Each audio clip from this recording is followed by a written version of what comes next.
Nếu là fan của GCU trong toàn chức cao thủ thì các bạn đã biết tới sự hiện diện của em bàn phím này chưa? Arco 5098B phiên bản The King Avatar GCU. Trước tiên thì đây là một con bàn phím với layout 98 phím, đầy đủ các cụm phím số này, phím chức năng riêng, có con lăn và có cả màn hình luôn. Chất liệu keycap là bằng nhựa ABS, từ ký tự cho tới hình vẽ cho tới màu sắc được in rất là rõ nét.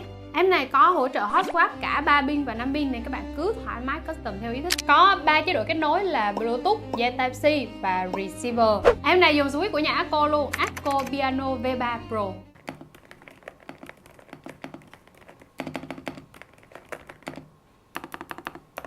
Và chiếc bàn phím full option này sẽ có giá nhỉnh hơn 2 củ một xíu.